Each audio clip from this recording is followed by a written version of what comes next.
Bonjour et bienvenue pour un nouveau leak d'Android League, je suis Benjamin Monjoie. Et je suis Yannick Lemain, bonjour. Alors Yannick, aujourd'hui, je pense que nous avons un nouvel invité, on a le Mario Bros d'Android. Le Mario Bros d'Android, tout à fait. Ah oui, le pro des fuites, hein, donc le plombier, voilà, on a Pierre-Yves Rico. Donc bonjour Pierre-Yves. Bonjour.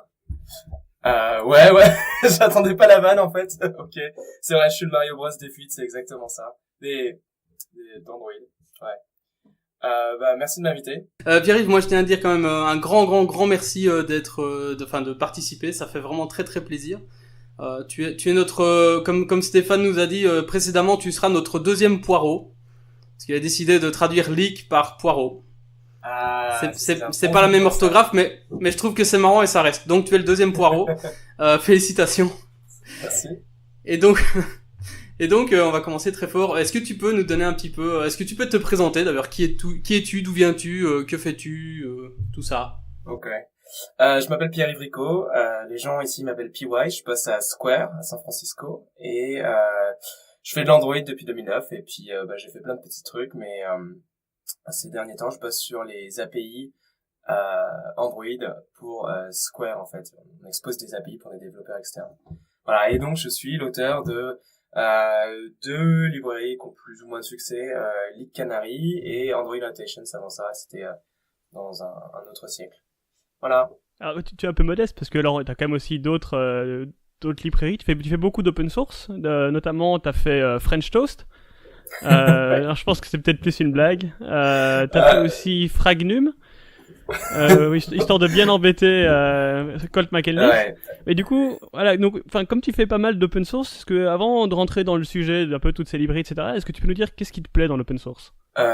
C'est plusieurs choses. C'est l'idée de partager avec la communauté, de pouvoir avoir des retours directs. Et en fait, c'est l'idée que chacun contribue un petit peu et fournit des outils aux autres. Après, d'un point de vue d'une entreprise comme Square, c'est vachement intéressant parce que ça attire les ingénieurs et c'est une force pour recruter qui est extraordinaire. Mais ouais, après, enfin, si on compare par exemple à Jake Wharton, moi je suis un petit joueur de l'open source. Je fais mes petits trucs de temps en temps, comme ça, une fois par an. Mais c'est vrai que je sais pas, c'est sympa. Je trouve que c'est bien de pouvoir bosser sur ces trucs-là, les contribuer et en faire bénéficier les gens et en même temps profiter en retour d'une certaine visibilité. Ah c'est cool. Moi j'ai une petite question juste parce que bon, nos auditeurs ne connaissent peut-être pas Square, ou en tout cas peut-être pas de la même manière. Moi je connais Square essentiellement par en fait les 3/4 des dépendances que j'ai dans mes projets. C'est ouais. Soit de ça, soit de Jake Wharton. Donc en gros c'est Square ou Square. Donc qu'est-ce qu'ils font d'autres Square? En fait, ouais, c'est vrai que c'est rigolo parce que moi, quand j'ai rejoint la boîte, c'était exactement pareil. J'ai rejoint la boîte en me disant, ah ouais, trop bien, je vais aller dans cette boîte-là parce qu'il y a Jack et Jesse, tout ça. Mais je savais pas du tout ce que faisait Square, ce qui est assez hallucinant quand on habite ici aux US parce que les gens sont fans du CEO Jack Dorsey que je connaissais pas du tout. Et donc ce qu'on fait, c'est, si je simplifie, c'est tout ce qui touche au commerce et au paiement. Et on essaye de faciliter la vie pour les marchands, les petits business, en leur construisant toute une suite d'outils pour vraiment pour leur rendre du temps et leur permettre d'avoir des outils de haute volée que normalement seules des grandes entreprises pourraient avoir, mais les fournir à tout un tas de petits business. En fait, l'idée, le produit sur lequel on a été le plus connu au départ, c'était un petit lecteur de cartes bleues qui lisait les bandes magnétiques et qu'on branchait dans la prise jack d'un téléphone et ça permettait, on swipe la carte dans le lecteur. Ça envoie les infos sous forme audio jusqu'au téléphone. Il y a une application qui utilise le microphone pour récupérer les infos et ensuite effectuer un paiement. Donc ça permettait de transformer son téléphone en terminal de paiement. Et c'est comme ça que ça marchera plus du tout sur iPhone, ça. Ça marchera plus du tout sur iPhone. Mais si, parce qu'il y a un adaptateur et puis maintenant on a des lecteurs Bluetooth, donc c'est plus un souci. Ah, voilà. Mais c'est vrai que tout le monde nous pose des questions, c'est là. J'ai hésité à la poser d'ailleurs, je me suis dit est-ce qu'on lance le troll ou pas, Yannick a pas hésité. Attends. Il y a le direct. C'est trop facile. Pas que iPhone, je crois qu'il y a un téléphone qui vient de sortir, je sais plus c'est quoi, c'est un Motorola ou Moto Z, je pense. Moto Z, ouais, c'est ça, qui vient juste de sortir, ils ont copié le concept et hop, ils l'ont shippé juste avant. C'est cool. Voilà. Et non, j'ai demandé donc Square pour tout ça, c'est que aux US. Est-ce qu'il y a des plans pour venir en Europe? Je peux pas en parler. J'aurais essayé. Bah, du coup, ouais, t'as cité Android Annotation. Moi, c'est comme ça que je t'avais, enfin, que je te connaissais, donc j'ai entendu parler de toi. Et du coup, effectivement, avant, en préparant un peu l'interview, je me suis dit bon, on va regarder un petit peu, et j'ai vu donc tu étais toujours contributeur principal, enfin le premier contributeur sur Android Annotation. Mais est-ce que le projet est toujours maintenu? Est-ce que toi-même, est-ce que tu participes encore à ce projet alors? Et peut-être est-ce que tu peux aussi en parler un petit peu? Ouais, oui, je peux carrément en parler. Mais pour répondre directement, non, je contribue plus au projet. Et il est dans d'autres mains. Il est encore actif aujourd'hui, mais je suis passé à autre chose en fait. Donc si, la genèse du projet, c'est vraiment, j'ai été voir un talk juste avant de créer le projet sur l'annotation processing par Olivier Croisier au Paris Jug. Et j'ai trouvé ça cool. Et je m'embêtais un peu pendant la journée. Je me suis dit, je ferais bien un truc avec ça, je sais pas quoi faire. Je fais de l'Android. Bah tiens, je vais faire un truc avec l'Android et des annotations. Ça a vraiment démarré par, pas vraiment par j'ai un besoin, je vais le corriger, mais par ça a l'air cool, j'aimerais bien inventer un truc avec ça, faire un truc marrant. Et en fait, du coup, j'ai commencé à réappliquer ce que j'avais trouvé dans GWT, des annotations de clics, des trucs comme ça. Et aussi, à réfléchir au fait que, j'aimais bien RobotJuice, mais qu'il y avait pas mal de choses qui étaient un peu trop lentes à l'époque. Et donc, commencé à essayer de répliquer des features de RobotJuice directement dans la librairie. Donc, c'est une librairie qui, en gros, c'est un annotation processor qui lit les annotations et qui génère du code, qui permet, donc, grâce à quelques annotations magiques, de simplifier beaucoup le code, mais sans impact sur la performance parce que tout le code est généré plutôt il n'utilise pas la réflexion. Et en fait, en gros, j'ai arrêté de le développer quand j'ai rejoint Square parce qu'il y avait plein d'autres choses qui m'intéressaient. Et j'ai passé le bébé à une personne, qui l'a repassé à une autre personne. Aujourd'hui, je crois qu'il est encore maintenu, il y a encore des releases et tout ça. On peut dire en quelque sorte que c'était un précurseur à Butterknife, en fait, mais même en plus complet d'ailleurs, hein. Enfin en plus complet, en plus multitâche, non? C'est vrai que, en fait, si on regarde aujourd'hui, il y a énormément de librairies qui utilisent l'annotation processing et qui font un truc spécifique. Et Android Annotation, c'était un peu, ça faisait beaucoup des choses qu'on trouve dans ces librairies aujourd'hui. Mais je pense que justement, c'était un des soucis, c'est qu'en fait, ça faisait beaucoup de choses. C'est donc assez complexe à maintenir, il y avait beaucoup de cas d'utilisation différents, donc chaque nouvelle feature était de plus en plus dure. Et à l'époque, c'était un peu mes débuts dans l'open source, donc j'avais tendance à dire un peu oui à toutes les demandes de features. Et je trouve que c'est vachement cool en fait que des librairies comme Butterknife, mais il y en a d'autres, je crois, Icepickle, il y a tout un tas de librairies autour du lifecycle management et autour de différentes choses pour Android qui reprennent un peu ces concepts-là et qui font une chose. Et justement, c'est sympa, c'est que quand ça fait une chose et ça le fait bien, on peut prendre ce dont on a besoin et ignorer le reste. Donc aujourd'hui, moi j'aime bien cette approche de choisir vraiment juste avoir c'est vraiment une approche qu'on a pris à Square en termes d'open source et que moi j'avais pas avant et que j'ai un peu appris avec Square, c'est l'idée de non, on fait une librairie et elle fait une chose et elle la fait bien et ensuite on fait une autre librairie, etc., etc. C'est un peu le single responsibility principle des libres, quoi, en fait. Exactement. Ouais, c'est ça. C'est ça. Si tu regardes, voilà, il y a Picasso, c'est juste les images. OK, HTTP, c'est la couche HTTP. Autrefit, c'est plutôt la couche au-dessus des ressources, etc. OK.io, c'est en dessous. Voilà, c'est ça. Et oui, tout à fait. Et donc voilà, donc du coup, voilà, si on reprend un peu ton parcours, effectivement, donc Android Annotation, c'était tes débuts, tu l'as dit toi-même, donc après, donc t'as rejoint Square, et donc, comme Yannick le disait très bien, voilà, Square, c'est 3/4 des librairies qu'on implémente dans tous les projets. Je pense qu'il n'y a pas un seul projet que je commence sans au moins une librairie de chez Square, et Square, c'est devenu un peu cette espèce de symbole de qualité. J'ai envie de dire, à l'heure actuelle, les gens se regardent tous Square en disant « Ah, t'as vu, les mecs là-bas, ils font du bon boulot. » Alors, qu'est-ce que ça fait de participer justement à cette hype, à ce truc? Est-ce que au début ça fait beaucoup de pression, voilà, et puis il travaille avec des gens comme Jake Wharton, Jesse Wilson, qui sont comme des gens qui sont très doués, voilà, donc tout ça, qu'est-ce que ça fait alors? C'est vrai que c'est bon. Sur l'open source, ça met pas mal la pression. Ce qu'il faut comprendre, c'est que Square, l'open source, c'est pas vraiment un objectif, c'est juste une culture. C'est-à-dire que nous, on bosse tous sur des projets différents qui n'ont pas grand-chose à voir avec l'open source. Mais c'est plus la manière dont on approche le travail. Après, ce que ça fait de bosser, Jake, je bosse pas un petit peu avec lui de temps en temps, mais pas tant que ça, parce qu'on bosse sur des projets différents, en fait. Jesse, c'est pareil. Moi, je bosse beaucoup avec quelqu'un qui s'appelle Ray Ryan, qui est derrière Mortar, la librairie Mortar. Pas mal avec Logan Johnson, qui a fait plutôt Flow. Aussi avec Dimitris, qui a fait Picasso. Et c'est vraiment agréable en fait. Moi, ce qui m'a vraiment finalement finalement, bon, je bosse pas tant que ça avec Jake juste parce qu'on n'est pas sur les mêmes projets, mais c'est quand même tout un tas de personnes qui sont super smart et qui sont vraiment capables de réfléchir à un problème avec toi. Et c'est vraiment moi la raison pour laquelle j'ai rejoint Square et ce qui m'a vraiment fait rester aussi, c'était que c'est cette idée que je peux bosser avec des gens qui sont meilleurs que moi, plus intelligents et qui sont en permanence en train de me challenger. Et quand j'ai un problème, je vais les voir et on est capable de vraiment discuter. C'est une chose que quand je bossais en France, j'avais jamais trouvé un endroit où au boulot, j'avais ces gens-là qui étaient à fond, super passionnés et qui vraiment allaient creuser plus profond. C'est vraiment un des trucs que j'ai appris. Je me suis beaucoup amélioré sur Android dans ma première année à Square parce que dès qu'il y avait un crash, dès qu'il y avait un truc, je prenais le temps et j'allais regarder dans le code source Android et j'allais creuser. Et d'un seul coup, je ressortais de là en ayant fixé le problème et aussi en ayant une meilleure compréhension d'Android. Et donc c'est un mélange de une culture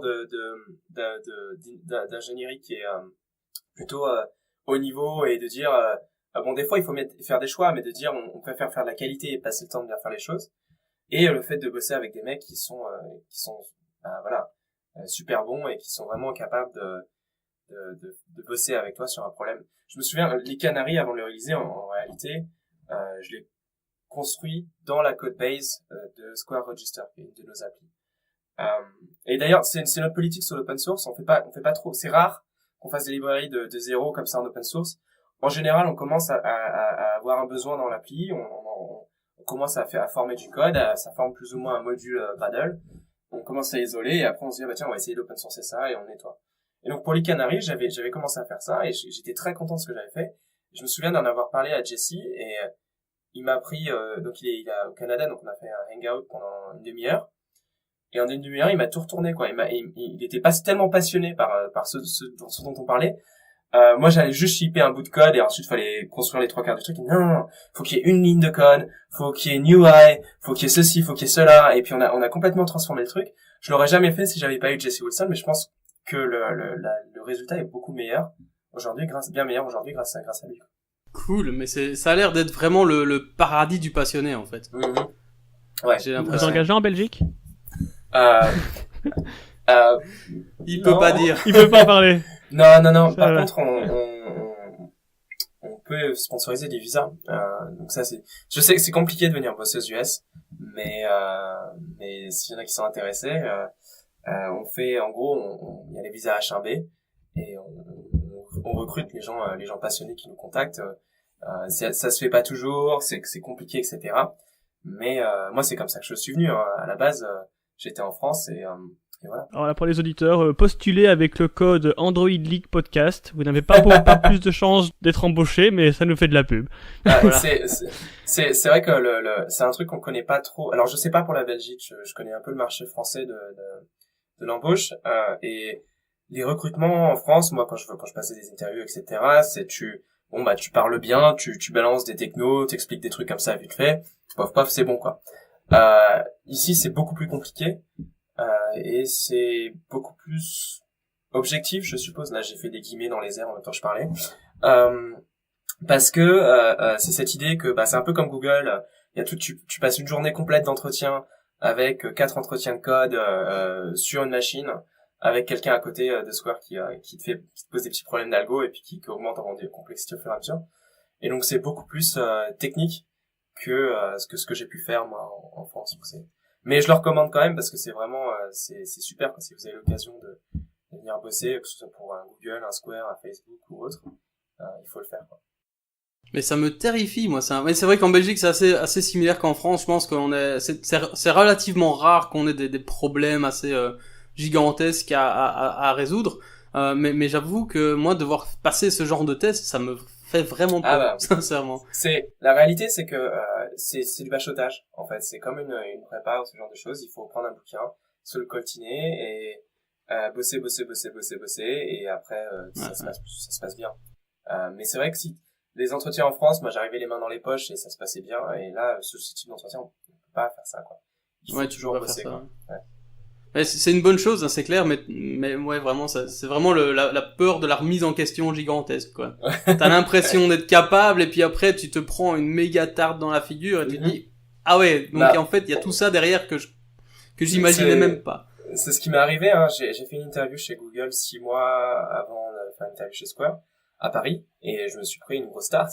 Et c'est un peu là que j'ai réalisé qu'en fait, il fallait que je bosse. Et voilà, 6 mois après, ça allait mieux. Mais ça, c'est un super conseil, en tout cas, pour tout le monde qui est intéressé. Bossez, les gars, et soyez intéressés, soyez motivés. Ouais. Je crois que c'est déjà une grosse partie de l'interview, quelque part, de montrer que t'es tellement intéressé par le job que tu t'es vraiment investi avant, enfin, t'es pas arrivé les mains dans les poches, quoi. Tu t'es vraiment investi, t'as dit, j'ai vraiment préparé le truc. C'est même un mec super intelligent, s'il arrive et qu'il est pas, enfin, il faut montrer qu'on a préparé l'interview, quoi. J'avais déjà eu donc cette information-là. On m'avait dit voilà, il existe des sites et ce genre de choses qui préparent un peu et qui expliquent les trucs à revoir, notamment voilà, on va dire implémente-moi un tri à bulles ou un tri par insertion et ce genre de choses. Et en fait, il faut pas enfin, c'est des trucs de base en fait, et que parfois on réfléchit pas, on se dit ouais, je dois faire un tri, on fait le premier tri qui nous passe par la tête sans se dire ah j'ai fait un tri par insertion ou un tri à bulle ou un tri cela. Et en fait le problème c'est que ils veulent être sûrs que voilà t'es les bases et on te dit fais ça, et le truc c'est que voilà tu dois pas tu dois prouver voilà que t'as les bases, que tu comprends les trucs vraiment fondamentaux, et après prouver ta valeur. Est-ce que c'est correct ou pas? Ouais, en fait pour moi c'est pas tout à fait ça. En fait l'idée c'est assez simple. L'idée c'est que on cherche des gens qui sont capables de résoudre des problèmes, qui quand ils sont dans la difficulté ils vont pas juste prendre un truc et le coller avec un autre sans savoir trop ce qui se passe. On cherche des gens qui sont capables de creuser et de comprendre ce qui se passe, et n'importe quel type de problème ils sont capables de le résoudre. Et ensuite le problème, c'est que c'est pas facile d'évaluer sur la capacité à résoudre des problèmes. C'est assez abstrait comme notion. Donc la décision qui a été prise, c'est on va se concentrer sur l'algorithmie. On va dire désolé les mecs, tout le monde doit bosser l'algo, c'est comme ça.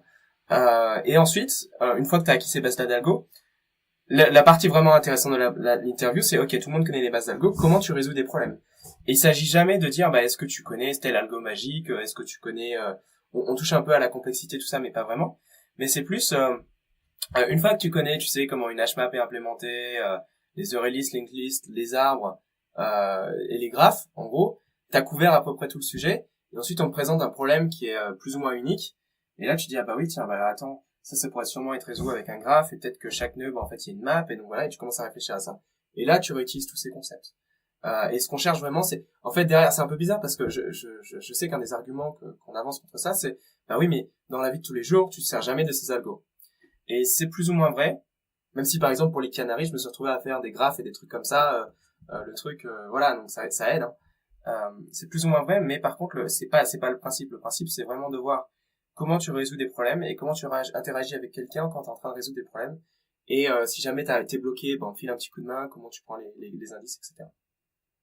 Dagger aussi, je suppose qu'il y a eu de ça un peu. Ouais, oui, c'est le nom Dagger, les 3 premières lettres c'est DAG, c'est un DAG, Directly Acyclic Graph, qui est, je sais plus comment on dit en français d'ailleurs, est-ce que un graphe acyclique direct. Directement acyclique. Ouais. Direct acyclique, ça. C'est-à-dire un DAG quoi. Voilà, en gros un DAG c'est vous partez d'une racine et on descend dans le graphe, et c'est comme un arbre, sauf que de temps en temps il y a des nœuds qui se rejoignent et qui repartent, mais il y a jamais de boucle en arrière. Voilà, donc il y avait un peu de ça aussi, mais c'est pas surprenant, mais donc finalement oui, c'est vrai qu'on c'est pas le truc dont on sert tous les jours, mais c'est vrai que ça revient, et c'est bien de savoir comment ça marche, et c'est bien d'aller un peu plus loin, quoi. C'est bien de creuser un tout petit peu plus que juste ce qu'on a devant son nez en règle générale, j'ai envie de dire. En parlant de creuser, on va peut-être creuser un petit peu le sujet de l'épisode, puisque sinon, comme on disait, on va partir dans tous les sens. C'est un peu notre marque de fabrique, hein, donc. Ça marche. Mais alors parfois, voilà, on va essayer de recadrer un petit peu. Donc, alors, ça commence fort. Puisque t'es Mario Bros d'Android, est-ce que tu pourrais nous donner un petit peu une explication sur qu'est-ce que c'est une fuite mémoire pour les gens qui ne savent pas. Voilà. C'est une très bonne question. Déjà, il y a plus ou moins plusieurs définitions.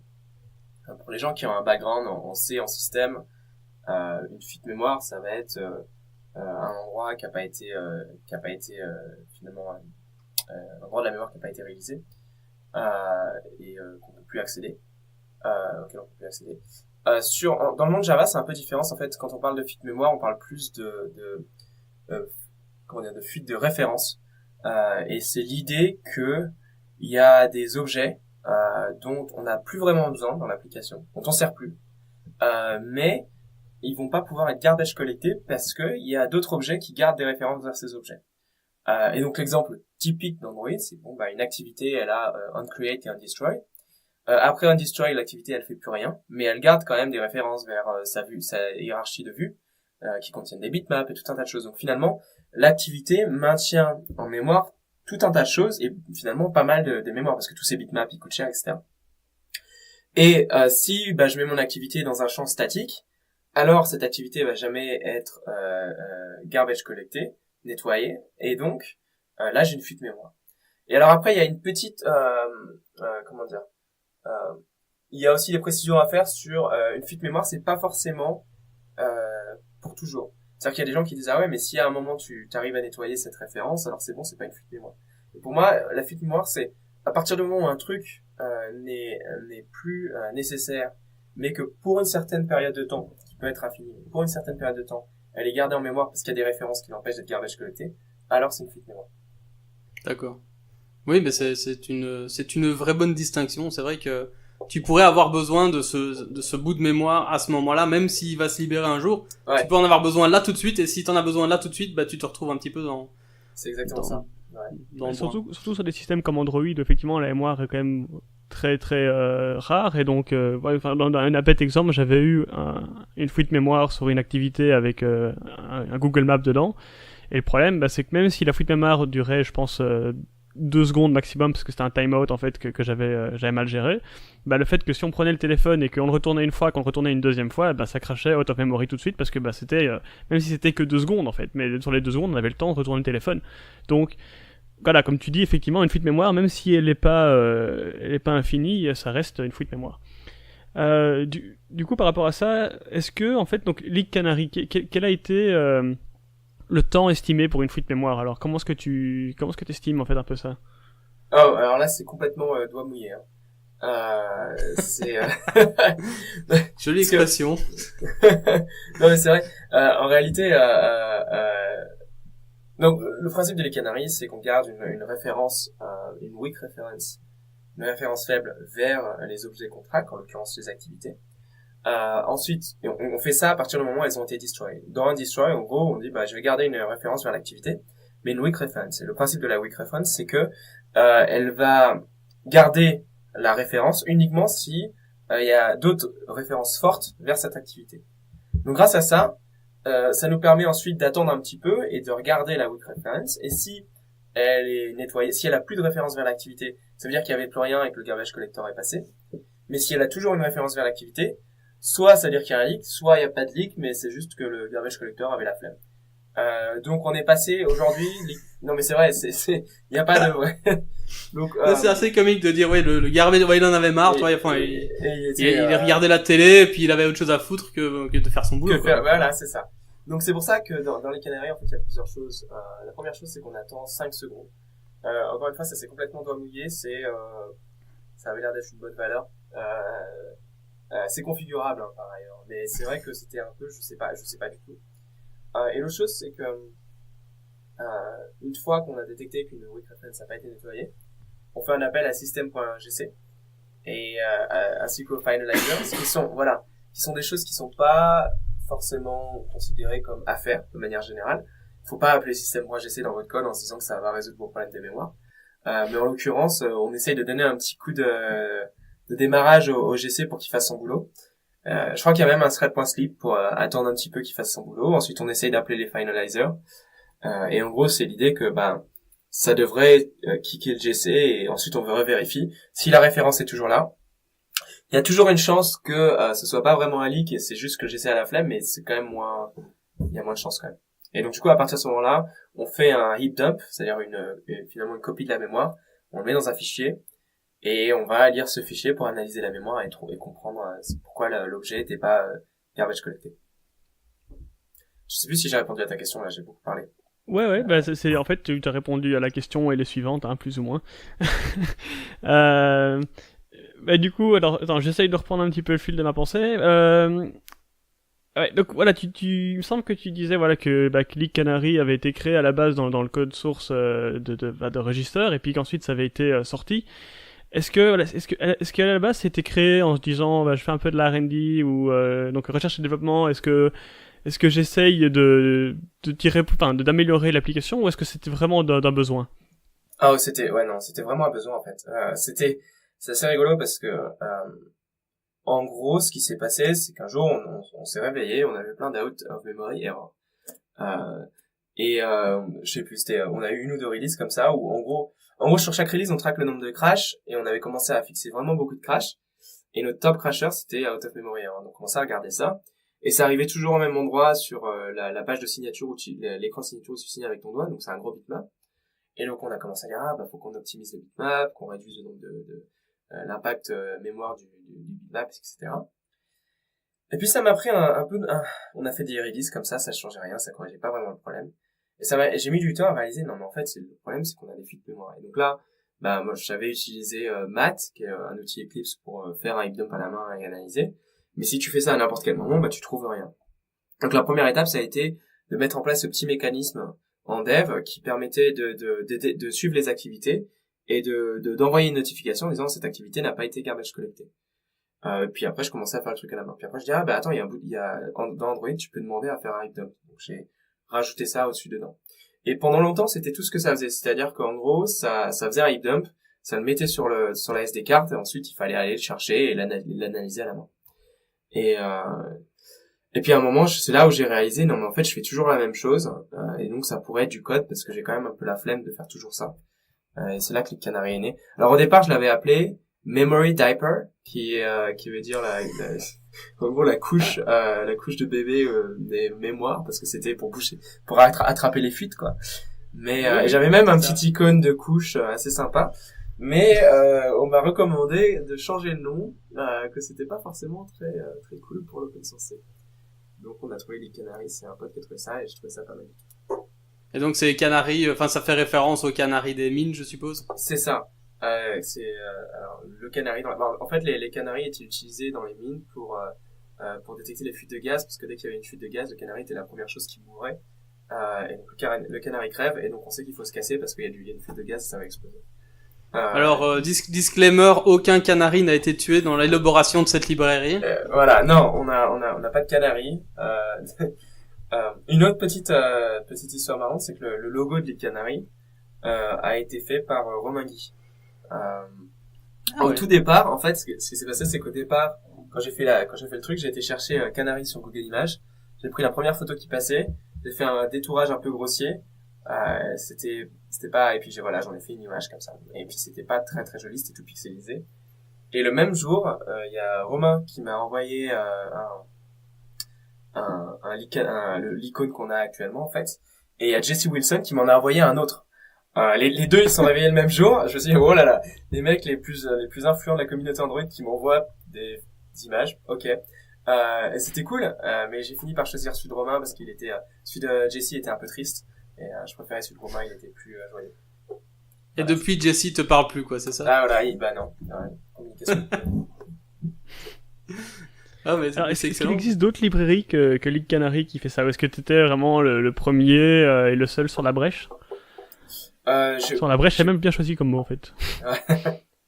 Y a pas à ma connaissance. Je sais que Groupon avait en interne, ils avaient pas de librairie open source, mais ils avaient en interne un truc qui détectait le même principe, qui détectait quand une activité avait pas été garbage collectée, mais qui ne faisait pas la partie analyse automatique. Après, franchement, c'était pas non plus très dur. Le plus compliqué, c'était d'avoir l'idée et de mélanger les outils, mais derrière, au départ, j'ai pris parce que la partie la plus compliquée, c'est prendre un heap dump et le parser pour essayer de comprendre ce qu'il y a dedans et naviguer le graphe. Et en fait, ça, il y avait déjà à l'époque, en fait, il y avait quelqu'un qui avait pris Eclipse, enlevé toute la partie UI et fait un jar qui permettait de faire ça, en fait. Donc j'avais utilisé ça au départ dans les Canaries, puis là ça fait 1 an, on est passé sur Perflib, qui est le truc qui est dans Android Studio, qui permet pareil de détecter, de naviguer la mémoire de votre appli Android dans Android Studio. Donc voilà. Donc franchement, les Canaries c'est pas très compliqué la façon dont ça fonctionne. Mais non, il y avait pas à ma connaissance, il y avait pas de librairie qui faisait ça ou de gens qui avaient pensé à assembler les deux pour pas s'embêter quoi. Il y avait ça dans le monde serveur un petit peu, mais c'était des besoins différents et c'était des analyses différentes. Oui, c'est sûr que c'est pas du tout le même genre de check que tu vas faire, le même genre de ressources que tu as, etc. Donc c'est vrai que ça doit pas être du tout le même, ouais. le même focus en tout cas. Ouais. Moi, je tiens à dire quand même que je suis un fervent admirateur de tout ce qui est clean code et de tout ce qui est code propre et oui, c'est la même chose, oui, tout à fait. et beau design. Et je dois dire que League Canary, c'est absolument parfait à ce niveau-là parce que il y a littéralement 3 lignes de code. Allez, 2 parce que bon, on va dire 2. Il y a un return dans le tas, donc ça fait 3. Il y a 3 lignes de code et d'office, t'as inclus une librairie qui fait rien pour la release, qui est absolument nickel. Et ça, c'est le genre de truc que j'aimerais bien voir plus souvent dans les libres, surtout les libres de debug, etc. J'en utilise quelques-unes et je trouve que c'est juste super classe, quoi. C'est simplement parfait. Tu mets ton code et tu sais que tu vas pas amener toute une chier de trucs dans ton code de release qui finalement tu veux pas avoir en release. Qu'on soit clair. Et voilà, et au final, t'as 2 lignes de code et ton League Canary est en place dans ton app. C'est quand même, c'est difficile de faire plus simple. Bah, merci. Le truc, c'est que, pour moi, c'est vraiment un truc au-delà du fait, la double release, je sais plus où j'avais vu ça quelque part et j'ai trouvé l'idée cool.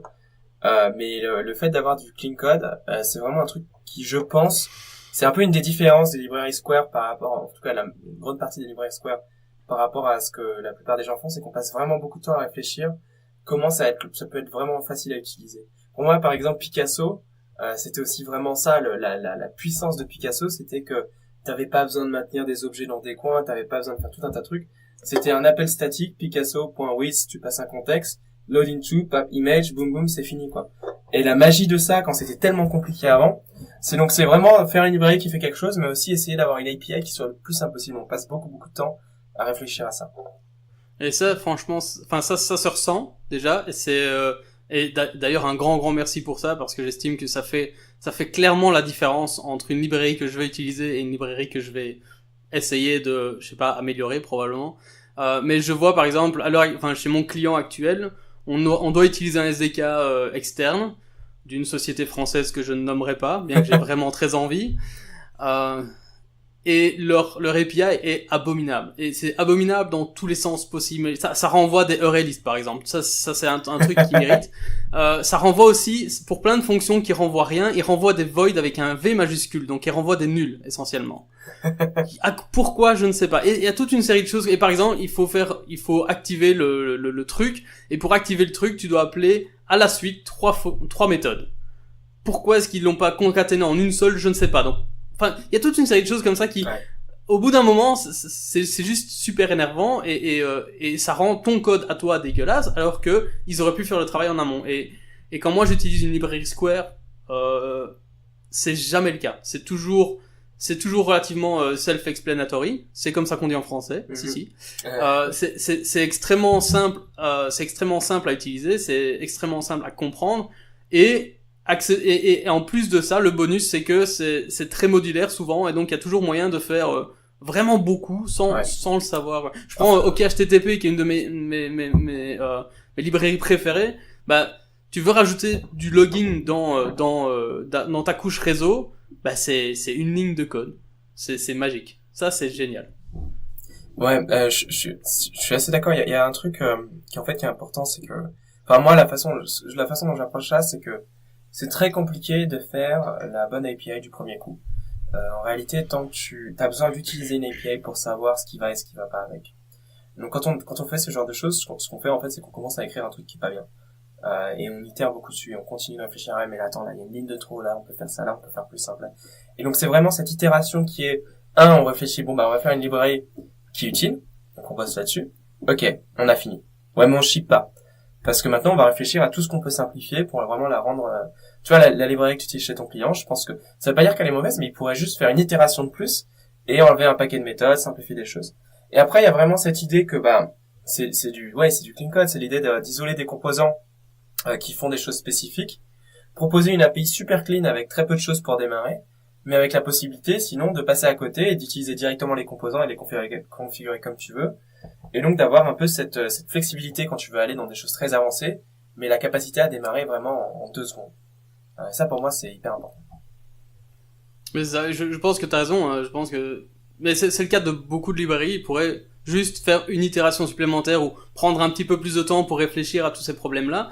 Mais le gros problème souvent, c'est que c'est difficile de mettre un prix là-dessus. Donc ça prend du temps, donc ça coûte des sous, et donc non, on va pas le faire parce que ça nous rapporte pas suffisamment. Et j'ai tendance à pas aimer cette approche-là, parce que c'est comme ça souvent qu'on a des espèces de gros monolithes dégueulasses et très difficiles à maintenir finalement. Et bon, voilà, mais donc du coup, voilà, on a à côté de ça, on a des bonnes librairies bien foutues, et Square, et pas seulement Square, hein, pour être tout à fait franc, il y a aussi plein d'autres librairies qui existent qui sont très très très bien faites.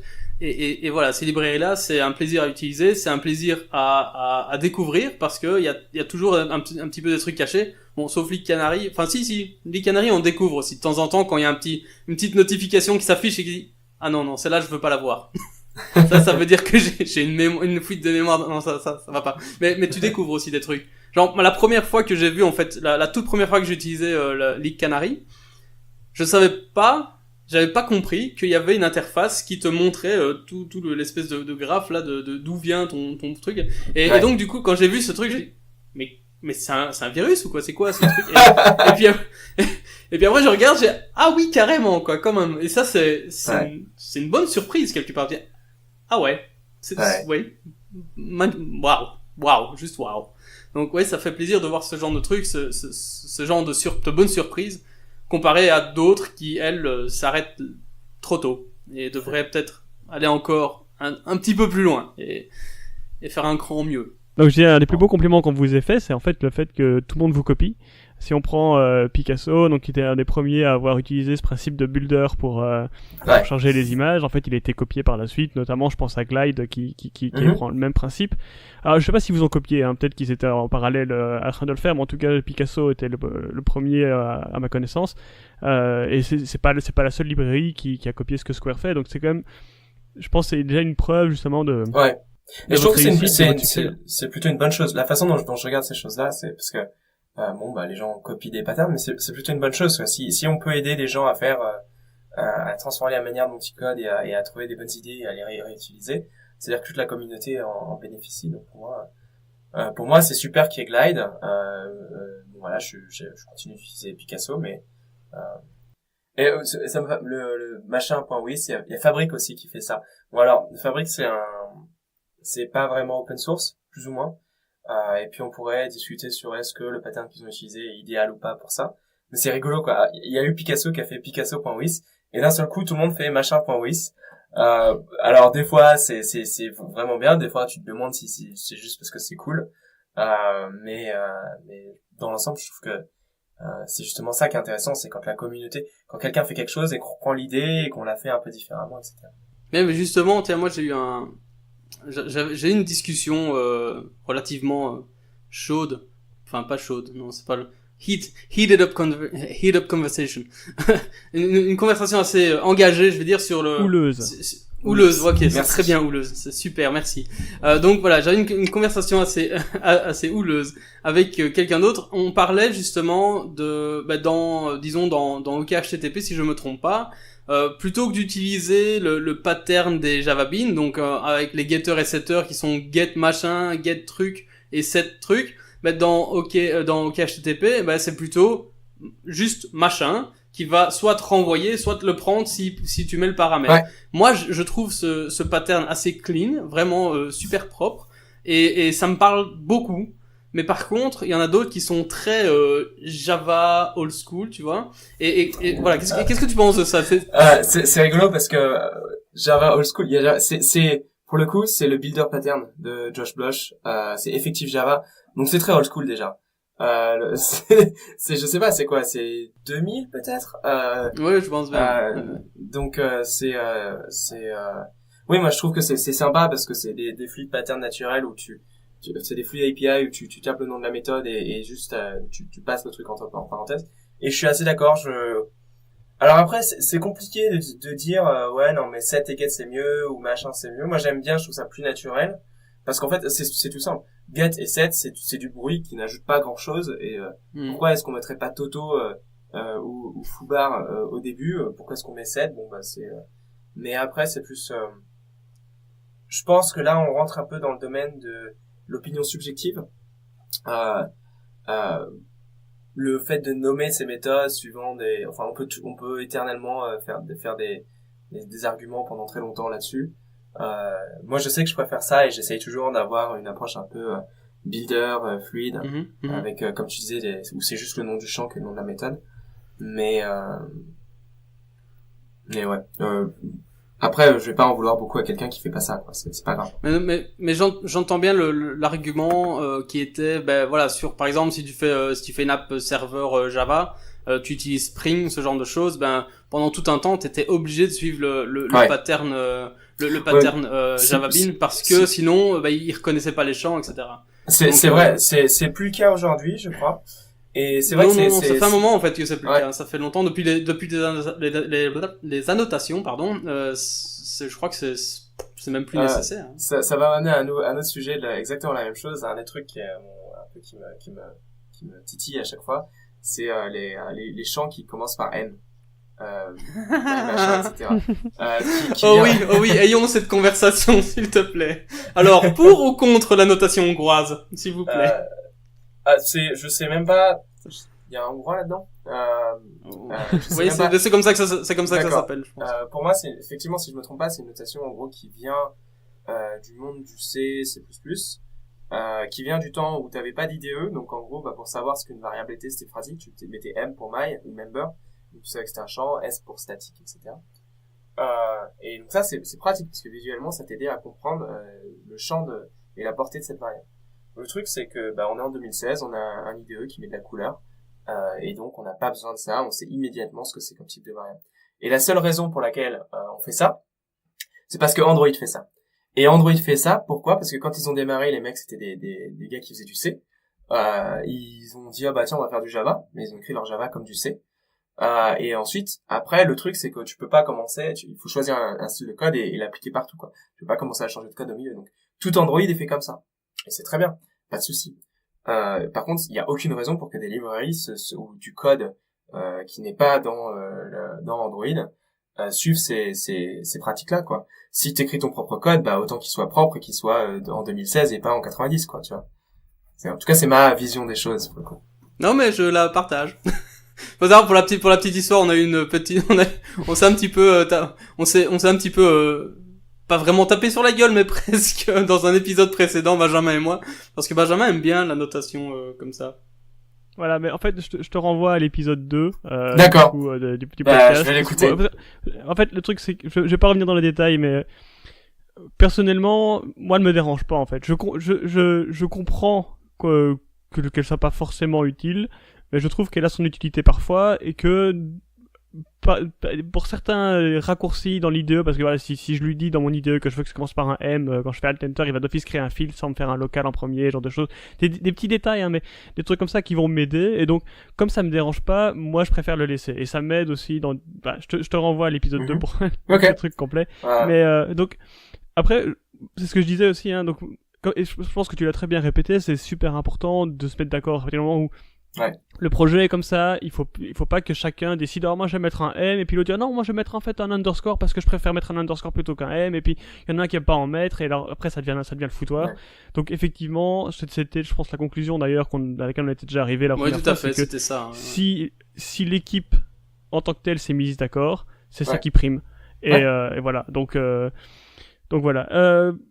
Maintenant, peut-être pour reprendre un petit peu le fil de la discussion par rapport à League Canary, donc voilà, c'est open source et on parlait justement de l'open source.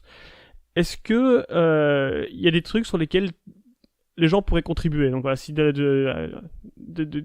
allez, du sommet de ta tête pour traduire littéralement, parce que je ne trouve pas je veux dire voilà, comme ça de but en blanc, ça y est. Tu voulais dire sur quoi les gens pourraient éventuellement contribuer à League Canary? Effectivement, il y a beaucoup de choses sur lesquelles. Déjà, on a un label sur les issues, où on met, genre, help wanted. Donc ça, c'est typiquement le genre de truc où, t'y vas et on a tout un tas de choses où on va sûrement les faire un jour, mais où on va pas les faire parce qu'on n'a pas trop le temps et on se dit on aimerait bien que quelqu'un le fasse. Donc j'en ai quelques-unes comme ça.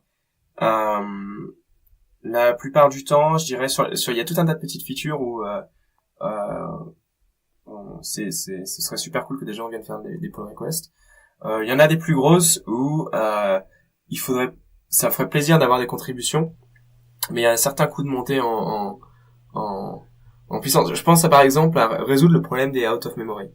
Un des plus gros problèmes de Leak Canary aujourd'hui, c'est que quand on essaye de parser le heap dump, en fait avec Android M et ensuite Android N, la taille des heap dump a beaucoup augmenté, énormément.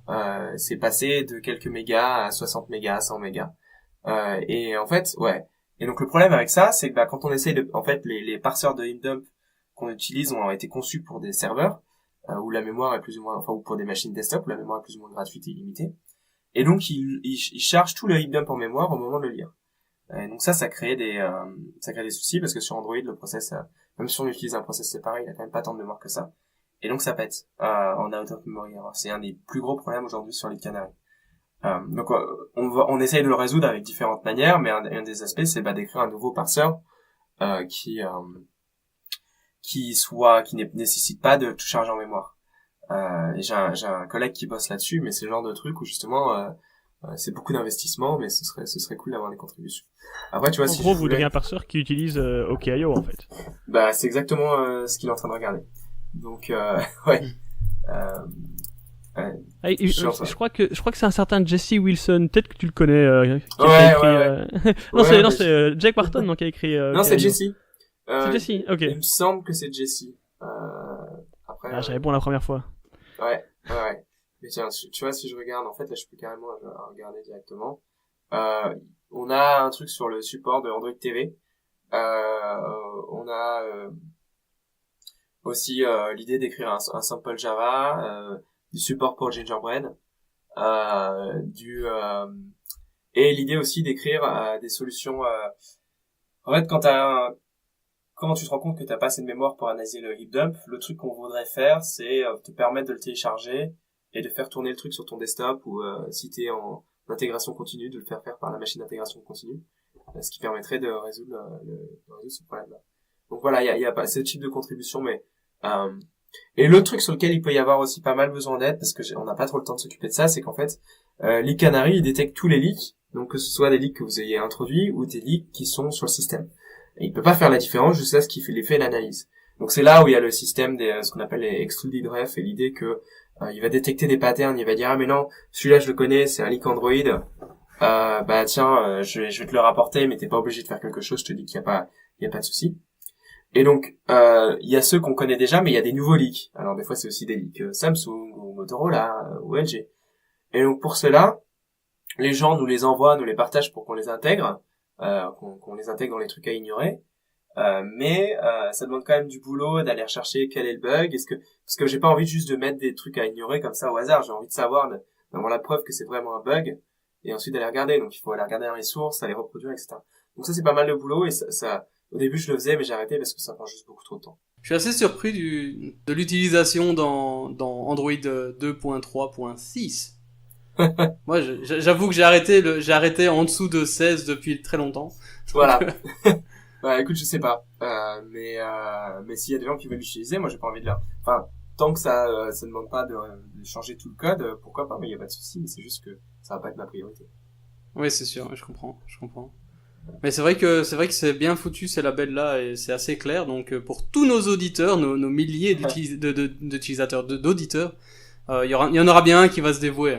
Ah bah ça. Voilà, ton message a atteint au moins le million de personnes là, donc t'inquiète pas. Oui, minimum. Le message est passé. Bonjour à tous d'ailleurs, tant qu'on est là.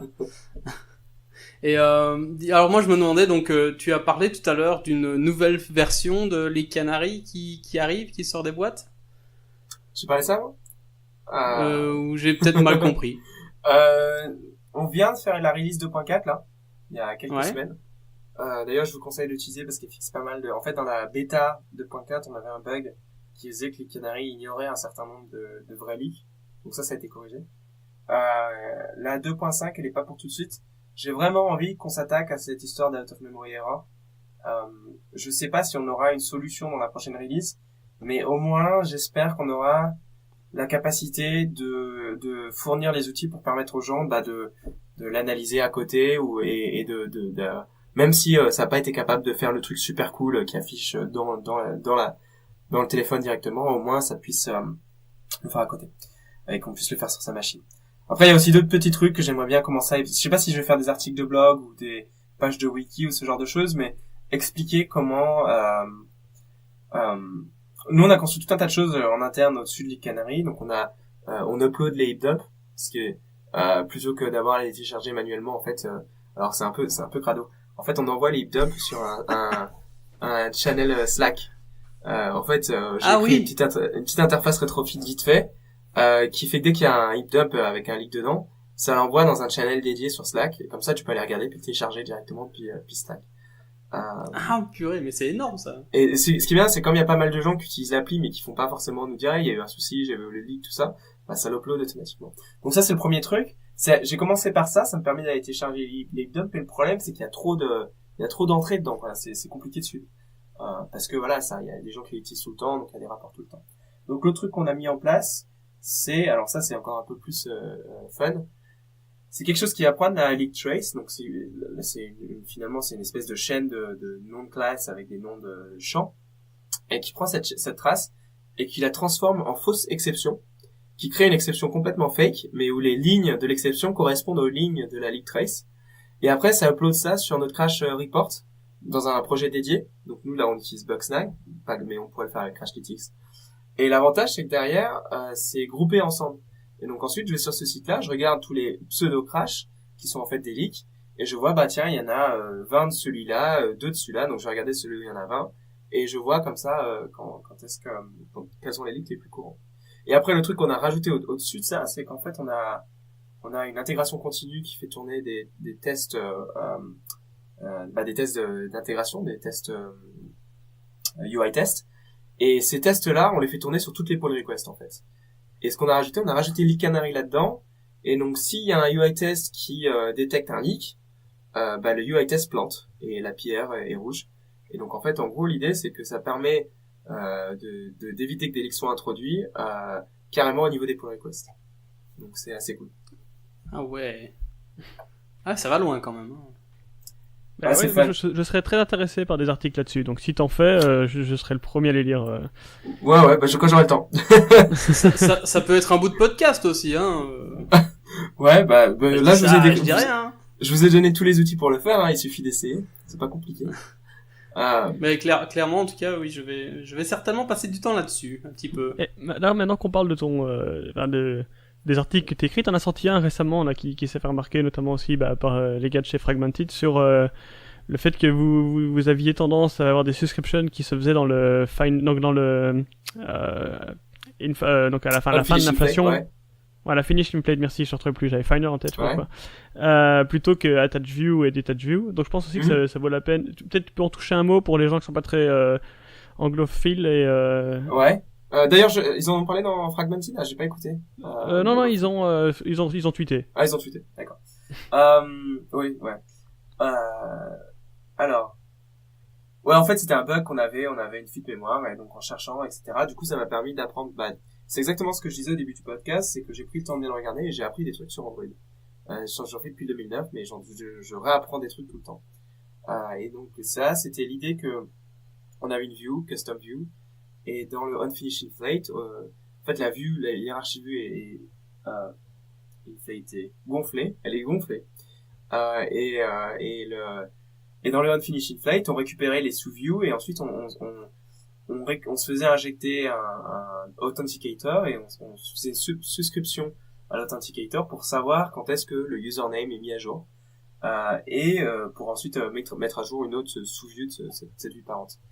Et en fait, en faisant ça, le problème c'est que alors il faut se désinscrire parce que si tu te désinscris pas, l'authenticator garde une référence à ta subscription. Et ta vue elle leak, et si ta vue elle leak, toute la hiérarchie de vue leak, et il y a les bitmaps qui leak, etc. Et on faisait la désinscription dans Undetached from Window. Le problème, c'est que c'est pas parce que t'as eu un unfinished inflate que tu vas ensuite t'attacher à une window, et si t'es pas attaché à une window, tu seras jamais détaché de la window. Et donc en fait, on s'est rendu compte qu'il y a un cas que j'ai dû connaître à un moment, mais que j'avais complètement oublié, qui est que quand, dans le onCreate d'une activity, donc tu fais ton set content view, donc là t'as toutes tes vues qui sont inflate, donc t'as les unfinished inflate qui est appelé. Et si tu fais finish après ça, parce qu'il y a des conditions qui font que, je sais pas, t'es pas logué par exemple, t'es pas logué, donc tu dois finish et revenir à ta login activity. et ben là, ça passe pas par onResume, ça va direct à onDestroy. Et donc, ça passe pas par onResume, ça passe pas par onStart. Et le onAttachedToWindow, en fait, c'est dans la première boucle de measure, enfin, c'est dans le premier traversal qui sert à mesurer et ensuite dessiner. Et ça arrive après onStart. Et donc ça passait pas par là, donc la vue était pas attachée. Donc elle était pas détachée, donc on n'enlevait jamais la subscription qu'on avait ajoutée dans onFinishInFlate. Voilà, c'est le résumé de l'article. Merci beaucoup. Mais donc pour moi le truc que j'avais jamais trop réfléchi, c'est ce qui était intéressant, c'était que le onAttachedToWindow d'une view, il est appelé après onStart, à un moment après onStart, sur la première passe de mesure. Voilà, c'est cool, c'est un truc à savoir. Ah ouais. C'est quand même du lourd, hein, ça c'est un petit peu plus poussé que les onCreate et onResume et onStart. D'ailleurs, c'est un des trucs qu'on oublie un peu sur le life cycle des activités Android. Les gens pensent toujours à partir d'onResume je suis visible, à partir de onPause je suis plus visible. En réalité, c'est pas du tout ça. À partir de onStart je suis visible et à partir de onResume je suis au premier plan. Mais donc dès que vous avez des activités avec de la transparence, l'activité qui est derrière, elle est toujours active. Et d'ailleurs, c'est marrant parce que ça m'est arrivé comme ça d'avoir des bugs où en changeant simplement le background d'une activité et en passant à un background transparent, d'un seul coup, il y avait un comportement différent sur l'activité qui était avant. Et donc, si on faisait des choses dans le onResume qu'on n'aurait pas dû faire, et ben d'un seul coup, ça marchait plus comme avant. Ouais, mais on a eu le même problème aussi sur l'application sur laquelle je travaille avec pas mal de simplement en changeant un alpha en fait, l'alpha du background, ça a complètement changé notre gestion du life cycle qu'on faisait mal à la base, donc ça nous a permis de refaire ça mieux. Ouais. Mais le life cycle, c'est quelque chose qui est vraiment extrêmement important, je pense, à comprendre, et c'est pas aussi simple qu'il n'y paraît. D'ailleurs, aussi, maintenant, ça a changé avec Android N, puisque maintenant qu'Android N, on peut avoir des deux applications qui tournent en parallèle. Donc, effectivement, à ce moment-là, ça a aussi changé. Donc, c'est plus juste avec les backgrounds transparents. Donc, il faut savoir que parfois, on va être dans une application qui se trouve dans OnPause et qui, pourtant, est toujours affichée à l'écran. Donc, ça, effectivement, c'est très important à comprendre.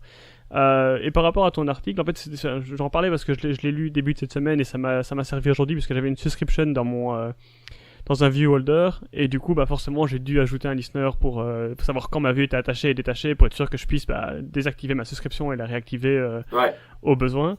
Et c'est là aussi on a parlé de ce travail et qu'on me faisait remarquer à juste titre, que en Android, il y a quand même beaucoup de symétrie. Donc on a onCreate, on a onDestroy, on a onStart, on a onStop, on a onResume, on a onPause, on a onAttach, on a onDetach, et c'est important de respecter cette symétrie. Et je pense que là, c'était peut-être aussi entre guillemets l'erreur dire que t'as faite en mettant dans FinishInFlate et pas dans AttachWindow, puisque du coup t'as un peu cassé cette symétrie et t'as un peu assumé, on va dire, quelque chose, et alors que cette symétrie peut nous aider. Donc je pense que c'est mine de rien, un article très intéressant pour comprendre le pourquoi du comment, et surtout voilà, mais on peut aussi bien se dire ça, mais une fois que je pense aussi si on respecte un peu cette symétrie, on peut éviter parfois de se tirer un peu des balles dans le pied. Si on démarre quelque chose dans onCreate parce que ça a du sens dans onCreate, il y a des chances qu'il faut mieux le détruire dans onDestroy plutôt que dans onPause.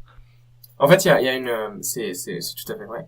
Le onFinishInFlate, c'est un peu une mauvaise pratique qu'on a prise dans la codebase à un moment.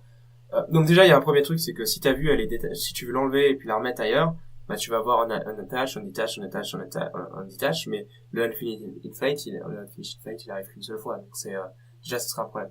On faisait pas ça, mais la raison pour laquelle on faisait onFinishInFlate, c'était, alors, c'est un petit peu compliqué à expliquer comme ça, mais en gros, on a des vues, puis on a des presenters à côté. Et donc la vue on faisait ça donc dans onFinishInFlate, la vue s'attache à son présenteur, elle dit à son présenteur je suis là. Puis dans le onDetach from window, elle dit je suis plus là. Et puis quand on fait une rotation, le présenteur, on garde l'instance, c'est un singleton dans Dagger, on le garde et hop, il y a une nouvelle vue qui vient et qui dit au présenteur maintenant c'est moi. Et donc voilà, c'est un peu comme ça qu'on met notre code.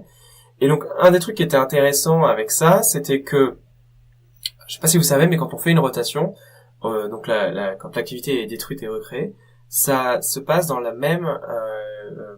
finalement le même message du main thread. C'est-à-dire que il n'y a pas de trou entre onDestroy et onCreate de l'activité d'après. Il peut rien se passer entre les deux. Il y a rien sur le main thread qui se passe. Ça fait onDestroy, onCreate immédiatement. ce qui du coup était intéressant avec Unfinished Inflate, c'est-à-dire que dans le Undestroy, en fait, finalement, c'était même pas dans le Undestroy, c'est que la nouvelle activité arrivait, elle inflatait ses views. Immédiatement, dans le Uncreate, on avait Unfinished Inflate. Et donc, on pouvait dire au présenteur, tiens, attends, c'est la nouvelle vue. Et donc, le présenteur avait toujours une vue. Il se retrouvait à aucun moment sans vue. Et donc, si jamais il y avait des événements qui arrivaient, il se retrouvait pas à avoir le cas de, j'ai un événement, mais j'ai plus de vue. Donc, c'était intéressant de ce point de vue-là. Mais du coup, non, on peut pas vraiment faire ça, donc, on fait autrement maintenant. Et puis, on gère les trous. Je ne savais pas, mais c'est très intéressant, merci beaucoup. Il y a aussi toute la problématique des retain fragments. Je ne sais pas si vous avez déjà joué avec des retain fragments, mais ça c'est aussi très très gai vis-à-vis des memory leaks. Hein. On a bien connu que chez Square ils adorent les fragments. Ouais. Donc je sais pas si vous avez lu l'article sur les fragments. Je sais plus, j'ai écrit ça il y a 1 an ou 2 maintenant. J'ai dû le lire, mais j'avoue que j'ai une mémoire de merde. Toi, Pierre-Yves, tu as une présentation vidéo d'1 heure sur sur les fragments justement, non? Ouais, mais oui, c'est vrai. Mais j'avais écrit un petit article sur le blog de Square où j'expliquais pourquoi les fragments c'est pas bien. Et c'est vrai que ça avait un peu trollé la communauté, tout ça, et c'est vrai que ça a un peu permis de faire passer l'idée. Mais donc le cœur du problème, c'est la complexité en fait. C'est que c'est très très compliqué de comprendre ce qui se passe. Et pour le coup, vraiment, comme je disais, on aime bien aller regarder ce qui se passe dedans. On lit le code Android de haut en bas. Et donc à l'époque, on a quand même... Moi, quand j'ai rejoint Square, j'avais déjà une opinion assez négative sur les fragments, mais c'était un peu l'époque des fragments, donc j'arrive, et là je vois qu'il y avait des fragments dans l'appli, et je dis bon ok. Mes collègues m'expliquent comment on vient de tout convertir depuis multiples activités à genre 3 activités, et puis des fragments partout. Et pendant 8 mois, on se payait des bugs pas possibles. Et moi, c'est vraiment l'époque où j'ai passé beaucoup de temps à aller lire du code source, comprendre ce qui se passait. Et donc j'ai vraiment passé beaucoup de temps dans le Fragment Manager.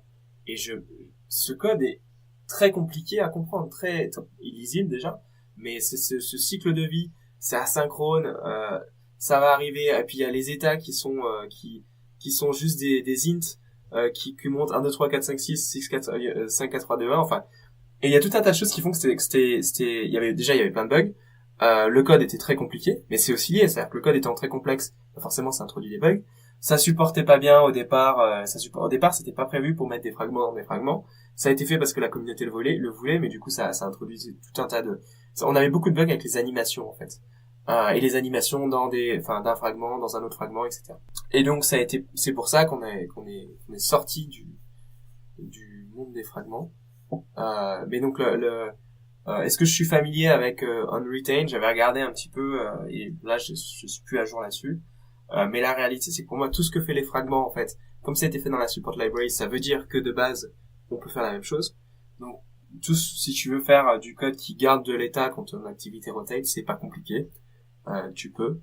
Et donc voilà, donc moi, je me pose pas la question, et on refait la même chose que ce que fait les retain fragments. Mais oui, mais ça rend les choses un petit peu... Enfin, il faut le savoir, en fait, encore une fois, il faut bien comprendre ce qu'on fait, d'où l'intérêt, encore une fois, de vraiment creuser un peu plus loin, de comprendre ce qui se passe derrière.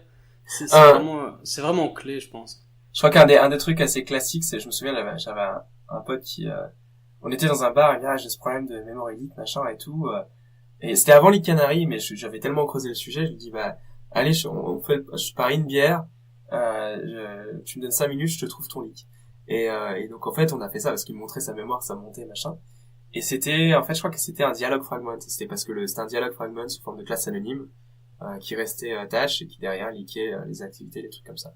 Et c'est vrai que de toute façon, les dialogues fragments, c'est le truc classique où, enfin, il faut, déjà, un fragment, il faut qu'il y ait un constructeur public, donc tout ce qui est classe anonyme pour des fragments, c'est une mauvaise idée, parce qu'ils pourront pas être recréés après, s'ils ont pas été gardés et que le process doit redémarrer.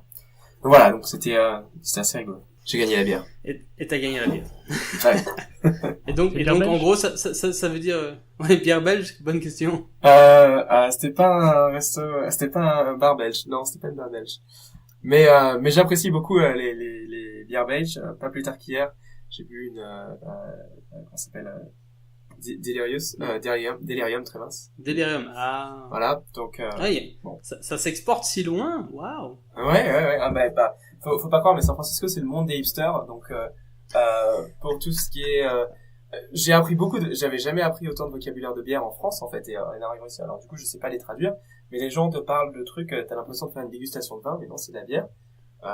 Ils sont fans de tout ce qui est bière belge, ils font aussi pas mal des IPA. C'est un très bon endroit pour déguster de la bière, San Francisco. Et donc, toi, quand tu vas boire un verre avec un pote dans un bar, tu te promènes avec ton portable pour montrer tes hip dumps. C'est assez comique aussi. Ça. Ouais, non, mais en fait, c'est parce qu'on a pas mal de rendez-vous, Pendant un moment, il y avait un petit truc, on était un groupe d'AG Android et on se retrouvait, en gros, on avait envie d'un truc comme un meet-up, mais on n'avait pas envie de présentation parce que c'est chiant. On avait juste envie de se trouver et de parler d'Android et de parler, ouais. Donc on faisait ça, on allait boire des coups et parler d'Android. Donc les présentations, c'est chiant, tu dis. Ah bah mince alors. Non, mais c'est juste que ça dépend du contexte, mais c'est vrai que quand je me suis rendu compte, j'allais beaucoup à des meet-up et à un moment je me suis rendu compte que ce que je préférais dans le meet-up, c'était pas tellement la partie écouter une présentation, mais c'est après discuter avec des gens autour de boire et voilà.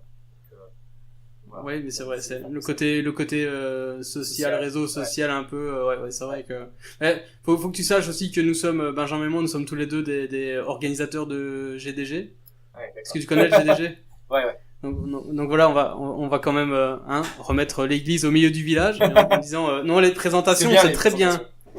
C'est très bien les présentations. Yannick, je pense qu'on va profiter pour parler de ce que c'est un GDG. Du coup, pour ceux qui connaissent pas, parce que c'est vrai que en fait là, ça fait quand même déjà un petit temps qu'on fait le podcast et on a toujours pas parlé de ça. Donc un GDG, pour ceux qui savent pas, c'est un Google Developer Group. Et donc il existe, je pense, plus de 200 GDG dans le monde. Notamment beaucoup, oui. En Belgique, il y en a 3. 4. Ah bah voilà, il y en a tous les jours. Et en France, il y en existe aussi beaucoup. Au Canada, on a rencontré donc ceux de Montréal pour le Canada, ceux de Lille, Lyon. Donc du coup, et Paris forcément. Donc voilà, Paris, si jamais vous ne connaissiez pas et que vous écoutez ce podcast et que vous vous dites tiens, ça a l'air intéressant, je vous conseille fortement de vous renseigner. Donc GDG, tapez ça dans Google, vous trouverez tout de suite. Et vous allez rencontrer plein de gens sympas et puis des gens comme nous aussi.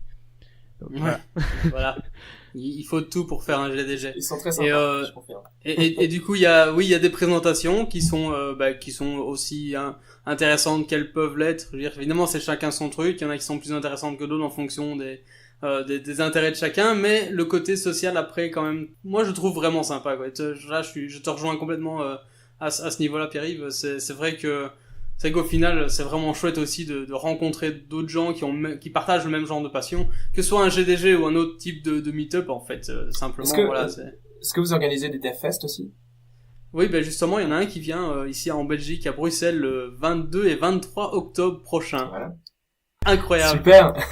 D'ailleurs, si t'as pas envie de faire un petit talk à Bruxelles le 22 ou le 23 octobre par hasard. Je reviens autour du 9-10 novembre. Il y a le DevFest de Nantes. Oui. Je vais faire un talk là-bas. Mais si tu viens, on aura de la Delirium et d'autres bières. Aucun problème. Okay. On a autant de bières que tu veux. Si tu veux venir donner des talks, on serait plus qu'heureux de t'avoir. Et c'est moi qui offre, ça fait plaisir. Mais voilà, vous avez entendu tout le monde, le GDG de Nantes vers le 9-10 novembre, c'est ça? Le DevFest de Nantes. Le DevFest de Nantes. 10 novembre, ouais. Mais voilà. Eux, ils en ont de la chance. Ouais. Nous, on aura un talk avec moi et un talk avec Benjamin, certainement. Et encore, pas sûr. Tu veux les faire fuir, c'est ça? Ah, pardon. Nous, on parle pas. Non, on sera pas là. Venez, ça sera bien, promis. Non, mais voilà. Mais c'est vrai que, mais ça c'est un truc qui est vraiment très difficile, c'est de trouver des speakers. Est-ce que, enfin, je sais que par du côté de San Francisco, en tout cas, ça a l'air d'être un peu le monde fantastique du speaker. Il y en a partout. Mais ici, quand on organise quelque chose, c'est extrêmement difficile de trouver des gens motivés à parler. En fait, c'est compliqué quand même. Moi, je vois pour Square un des trucs que j'essaye de faire, c'est de pousser beaucoup de gens à aller parler, à faire des talks, etc. Commencer en interne et puis après aller en externe. Et c'est quand même compliqué parce que il y a souvent cette idée, la réponse qu'on me fait le plus souvent, c'est j'ai rien d'intéressant à raconter. Oui, mais ça on raconte tout le temps. Moi, je suis pas du tout d'accord. Je pense que tout le monde a des choses super intéressantes à raconter. Je pense que quand on bosse au jour le jour, on est toujours en train de geeker sur un truc, de dire, ah, mais t'as vu, je viens de découvrir cette nouvelle API, tiens, ça marche comme ça, c'est marrant. On apprend des trucs tous les jours, finalement. C'est ça qui est bien avec le fait de coder. Et en fait, il suffit de prendre un peu de recul et de dire, ah ouais, mais ces choses-là, moi, je savais pas. Donc ça veut dire qu'il y a probablement d'autres gens qui savent pas, donc je pourrais leur en parler. Et il y a des gens qui seraient intéressés qui pourraient apprendre. Donc c'est vraiment un truc, j'essaye d'organiser des Lightning Talks à Square, en fait. Une fois par mois, on a 5 talks éclairs de 10 minutes sur une petite session d'1 heure comme ça. Et les ingénieurs adorent venir voir ça parce que c'est des talks qui sont rapides et c'est à moins de pression parce que c'est assez court. Mais c'est vrai que ça demande beaucoup d'efforts pour convaincre les gens qui font des trucs super. En plus, c'est toujours génial. Il y a toujours, alors des fois il y a un petit peu de feedback à faire parce que un des gros problèmes quand on fait un talk, souvent quand on démarre, c'est qu'on sait pas comment faire les slides, etc. Et donc on se retrouve à mettre plein de texte sur l'écran et à rendre des choses un peu trop denses. Mais il y a 2-3 techniques qui sont vraiment bidons. Et une fois qu'on a compris le principe, on peut faire des talks en veux-tu en voilà. Et il y a toujours du stress, toujours du boulot, mais c'est pas compliqué de faire des talks qui soient relativement pas trop ennuyeux, je dirais. Eh ben, t'as des petits tips comme ça que tu allez, genre un bon petit tips sympatoche. Type. Alors mon type, enfin le type dont on parle pas souvent mais que j'aime bien, c'est d'avoir des écrans sans rien. C'est-à-dire qu'en fait quand tu passes sur tes slides, s'il y a un moment où j'ai envie de dire un truc important, en fait la clé d'une présentation c'est de comprendre que l'attention est quelque chose qui se manipule et que le public, il faut diriger leur attention sur un point ou sur un autre. Et donc quand je veux dire quelque chose d'important, si je mets un gif à côté, les gens vont regarder le gif et ils vont pas trop faire gaffe à ce que je raconte. Et donc quand je veux dire quelque chose d'important, je mets un écran vide, un écran noir ou gris ou etc. Et là, d'un seul coup, c'est magique. On voit le public qui se redirige immédiatement parce qu'il n'y a rien sur l'écran. Et donc là, on est capable de délivrer un message, une partie, vraiment un truc super important. Donc pour moi, c'est vraiment une des clés d'un talk pour apprendre à faire des trucs qui soient corrects. C'est vraiment comprendre qu'il s'agit de maîtriser l'attention des gens et de leur montrer de leur faire de faire attention à vous, faire attention à l'écran. Et tout revient là-dedans finalement. Quand on dit mettez pas des bullet points avec 10 000 mots, c'est parce que il y a trop d'informations et donc ils vont avoir du mal à se concentrer et donc il faut limiter l'information. Pour moi, les comment on appelle ça, les bullet points, c'est les listes. Les listes qu'on met à l'écran, en fait, c'est bien, c'est la première étape, c'est en fait tes notes de présentateur. Donc c'est cool, tu les prends et tu les enlèves. Et tu prends chaque point et tu le remplaces par une image ou par un graphe ou par du code. Pas trop de code à la fois, évidemment. Et quand tu fais ça, en fait, tu te rends compte que tu vas dire exactement la même chose, mais il y a moins d'informations et les gens vont moins s'endormir. En fait, ils vont plus pas être en permanence en train de tout lire, essayer de voir ce que tu racontes et être moins fatigué. Ça, c'était 2 types, en fait, que tu viens de donner. Ouais, j'en ai peut-être 3, là. Excellent, mais franchement, c'est excellent. D'ailleurs, celui du slide vide, je le connaissais pas et je trouve que c'est une super bonne idée. C'est une très très bonne. Merci beaucoup pour ça. Vide, j'avais entendu dire que ça arrive aussi que du coup que les gens pensaient qu'il y avait un problème avec la présentation. Du coup, les gens commencent à parler entre eux, se dire ah t'as vu qu'il y a un problème avec le projecteur et donc il faut souvent adresser le problème très rapidement et dire alors ouais je sais c'est vide, c'est fait exprès et comme ça du coup tu coupes court à la conversation. C'est ce que je faisais. Au départ je mettais des slides noirs et ça m'a fait ça ouais. Et en fait maintenant ce que je fais c'est que je mets un slide avec un logo de Square. Et là les gens font pas gaffe, ils se reconcentrent sur. C'est juste un slide avec rien d'intéressant, aucun détail, je mets juste un petit logo ou un truc comme ça. Avec une couleur vive et là ça passe. C'est un super truc. une super astuce, pardon. Voilà, c'est une très bonne astuce. Après le meilleur talk, si vous regardez des TED Talks, c'est assez intéressant. Il y en a qui n'ont pas de slide du tout. Ils vont parler comme ça. Alors là évidemment, c'est un peu on se retrouve à poil devant le public quoi, c'est vraiment flippant. Mais c'est ça, les slides, c'est un support qui vient accompagner ce qu'on a à dire, mais c'est pas le truc que les gens consomment quoi. Il y a un truc qui s'appelle un infodeck et un infodeck c'est infodeck, je sais pas comment dire en français. En fait, c'est l'idée que c'est un slide qui est fait pour être consommé sans présentateur. C'est-à-dire que c'est un PDF que tu télécharges et que tu vas lire toi. C'est bien, c'est un type d'outil qu'on peut utiliser, mais la présentation que vous faites n'est pas un infodeck. Ça vient en support et ça vient rajouter l'information ou illustrer ce que le propos que vous avez à dire. Oui, tout à fait. Ouais. Eh bien, merci beaucoup Pierre-Yves. Merci. Du coup, on va te poser, je pense, les questions les plus intéressantes du podcast. Je pense que là, tout le monde, en fait, est debout sur sa chaise en attendant de savoir ce que tu vas répondre. Donc, le thème blanc ou noir ? Android Studio, le thème d'Android Studio, il veut dire. Il a oublié un bout de la question. Ah, c'était implicite. Alors j'ai tout essayé et en ce moment c'est noir. Voilà. Alors par contre, alors je vais quand même, alors j'ai quand même deux règles. La règle numéro 1, je customise très peu mon IDE, tout ce qui est raccourci clavier, etc. Et la raison pour laquelle je fais ça, c'est que je veux pouvoir faire du pair programming avec des gens. Et si on fait tout ça, si on a tous le même truc, mais du coup c'est vachement plus facile de passer ton clavier, de changer, etc. Donc ça c'est ma première règle. Mais non, et puis je suis aussi un peu un flemmard, comme je réinstalle mes trucs tout le temps, et que ça m'embête de customiser. Le deuxième truc que je fais, c'est que je mets une police, taille de police énorme. Je mets du 18 ou du 20. Les gens sont toujours hallucinés, ils me disent ah mais tu peux pas voir tout le code à l'écran, etc. Ce qui pour moi est plutôt une bonne pratique, parce que si tu peux voir juste quelques méthodes à l'écran, ça veut dire que finalement tu peux pas écrire des méthodes qui soient trop grosses. Donc ça te force à avoir des bonnes pratiques de code. Mais la raison pour laquelle je fais ça, alors que j'ai plutôt une bonne vision, c'est que je trouve que c'est pareil, ça permet de faire du pair programming plus facilement, parce que du coup on est souvent un peu plus loin de l'écran. Quand quelqu'un a des trucs tout petits, c'est vachement plus dur de partager. Et de deux, je trouve que c'est moins fatigant aussi, voilà. Donc ça, c'est un peu mes trucs de customisation. Et après, la raison pour laquelle je choisis noir, c'est parce que pour éviter les reflets, en fait. Ah oui, c'est vrai que ça aide pas mal. Avec les reflets, c'est vrai. Moi, je trouve que juste que le noir est plus joli, hein, c'est tout. Le reste. Ouais. Bah, en fait, c'est une question d'habitude, hein. J'ai vraiment, Oui, tout à fait. souvent, c'est quand je réinstalle mon environnement, je prends pas de temps et du coup, je fais je change pas le thème, quoi. Ouais. Mais je te rejoins sur le minimum de configuration, de customisation, voilà, d'Android Studio. Moi, j'essaye de pas le faire du tout. Le seul truc que je fais, moi, par contre, c'est que je rajoute des raccourcis clavier qui n'existent pas. Ouais. Ça, je fais parce qu'il y a des trucs que je fais tout le temps, genre, créer une nouvelle classe, par exemple, ou créer un nouveau package. C'est incroyable que par défaut, il y a pas de raccourci clavier pour ça. C'est bizarre. Alors, moi, j'ai une autre question pour toi. Aussi très importante, et je vais un petit peu la modifier juste pour toi. Quand tu crées un nouveau projet, quelles sont les donne-moi une librairie dont tu ne peux pas te passer, mais qui ne vient pas de chez Square. Oh, c'est dur, ça. Ah, c'est pas cool. Ok, d'accord, tu peux n'importe, même si ça vient de chez Square. Tu peux.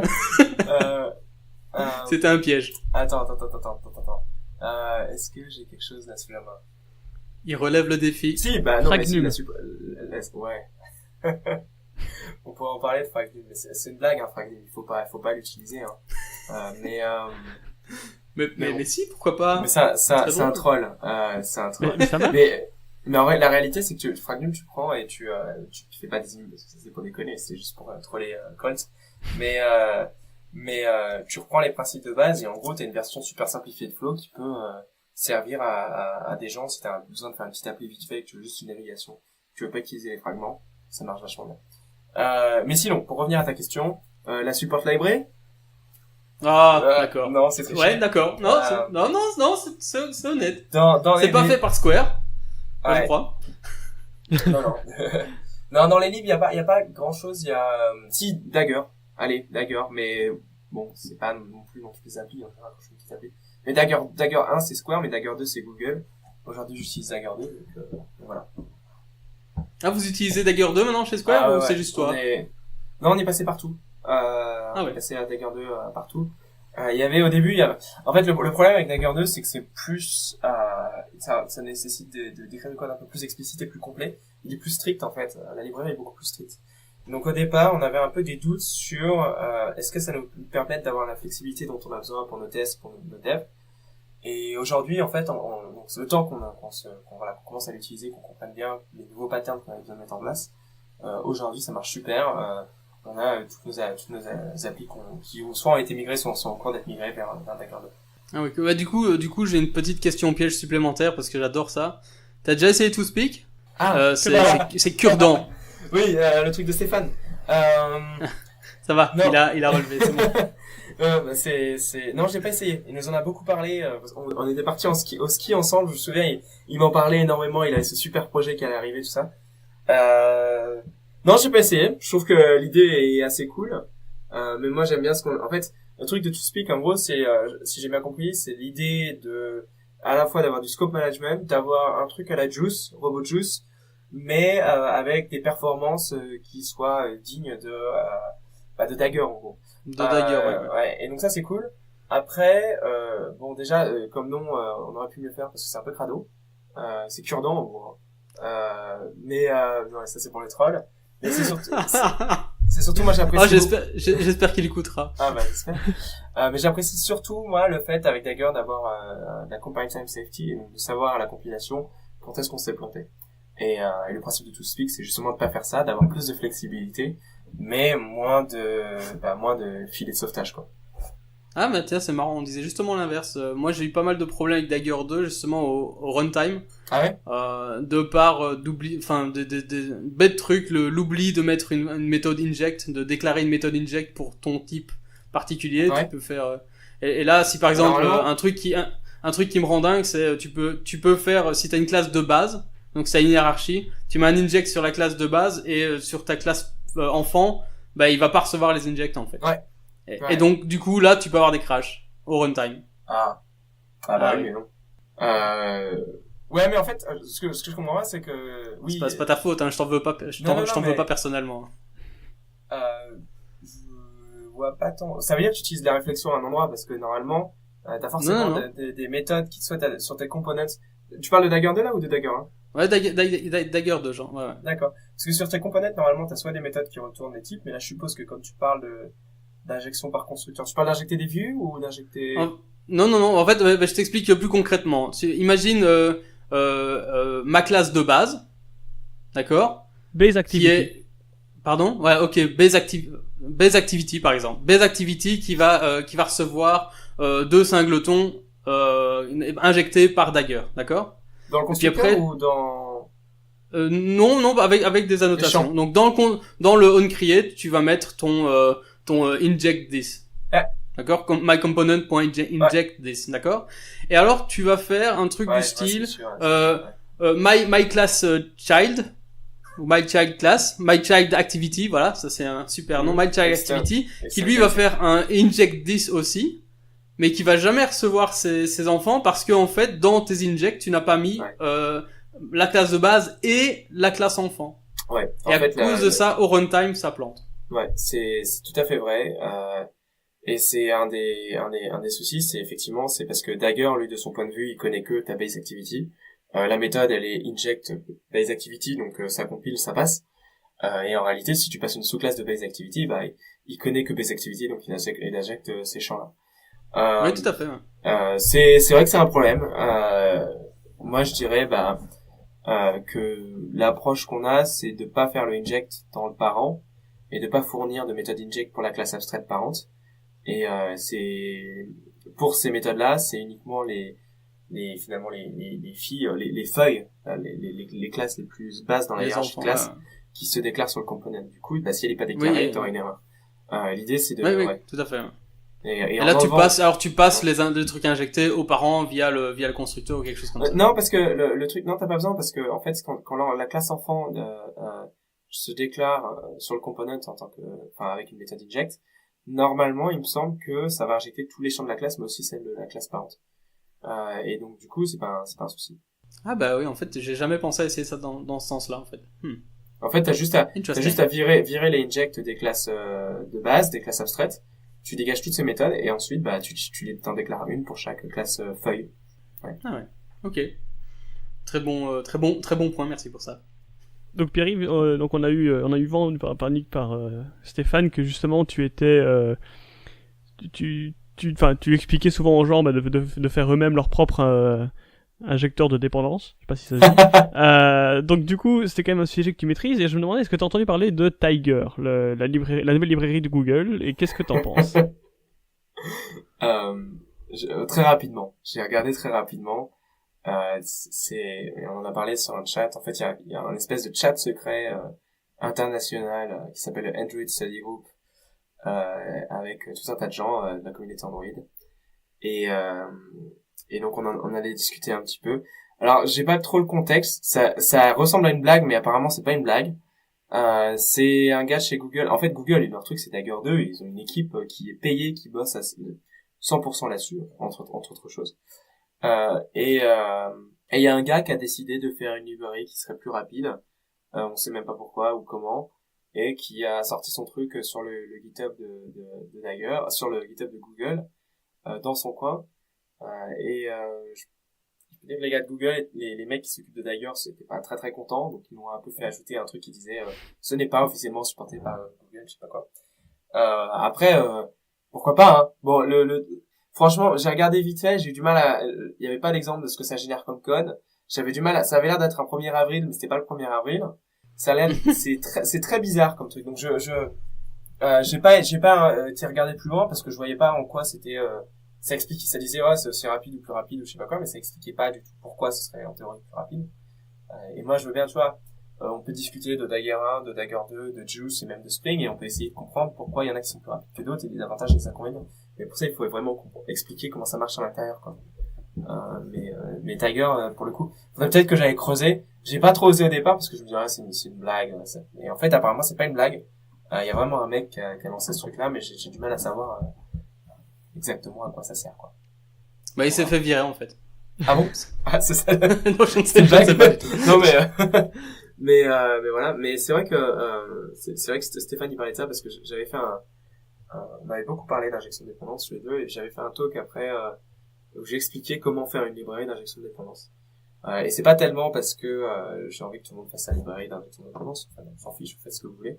Mais c'est plus l'idée que souvent, c'est considéré comme de la magie. Genre, tu mets at inject et puis, t'as tes dépendances qui sont là, on sait pas trop comment ça marche. Et donc, en expliquant que, en fait, c'est vraiment pas compliqué et n'importe qui peut coder sa librairie d'injection de dépendance, ça permet de comprendre un peu ce qui se passe dans Dagger et dans Juice, etc. Alors, le talk, je suppose, est disponible en ligne. Ouais, je l'ai fait chez Realm, R-E-A-L-M. Et, ouais, c'est ça. Et c'est un talk sur, je crois que ça s'appelle DIY, Dependency Injection YOLO. Voilà, j'ai essayé d'expliquer très rapidement. En gros, reconstruire Dagger 1, Dagger 2 et Juice en demi-heure. Donc c'est assez rigolo. Bah, on mettra le lien dans le show note de toute façon. Moi, ça m'intéresse. Donc, j'irai voir ça et on mettra le lien sans hésiter. Merci beaucoup d'ailleurs. Et alors, là, je pense qu'on avait encore une dernière. Attends, il y a la petite dernière et puis on va s'arrêter là. Vas-y, je te laisse la poser. Ouais, la petite dernière. Alors, encore une fois, implicite, Android Studio, une fonctionnalité dont tu ne peux pas te passer. Go. Ça peut pas être Alt-Enter ni POM-Shift-A. On a déjà fait le coup. Est-ce que vous connaissez commande F12 $? Ah non. Très utile pour RxJava notamment. Donc commande F12, c'est pour c'est un peu comme commande O pour voir les classes, mais c'est pour les méthodes et les champs et les sous-classes d'une classe. Donc au lieu, je sais qu'il y a pas mal de gens qui font commande F, qui vont chercher directement, taper le texte et chercher du texte quand on cherche à localiser une méthode dans une classe. Moi, j'utilise commande F12 parce que en fait ça très très rapide, ça liste toutes les méthodes et puis tu commences à taper puis ça filtre et puis t'arrives vite au résultat et avec le clavier tu bouges. Et après $, en fait, c'est une fonctionnalité en plus, c'est pour les classes anonymes. Donc par exemple RxJava, il y a la classe observable, il y a 30 classes anonymes dedans. Donc si j'ai une stack ou si je sais qu'il y a un truc qui se passe avec la classe numéro $27, avant, j'avais pas d'autre choix que de compter d'en haut 1, 2, 3 toutes les classes anonymes jusqu'à ce que j'arrive à 27. Mais en fait, si tu fais commande F12 dans cette classe et tu tapes $27, ça t'amène à la classe anonyme numéro 27. Donc je trouve ça un petit truc que je trouve vachement cool. Très très bon, merci beaucoup du partage, ça c'est excellent. Et vous pouvez remercier Jake pour ça, c'est lui qui m'a montré le type. On peut le remercier pour beaucoup de choses. Arrête de lui donner tous les lauriers aussi, hein.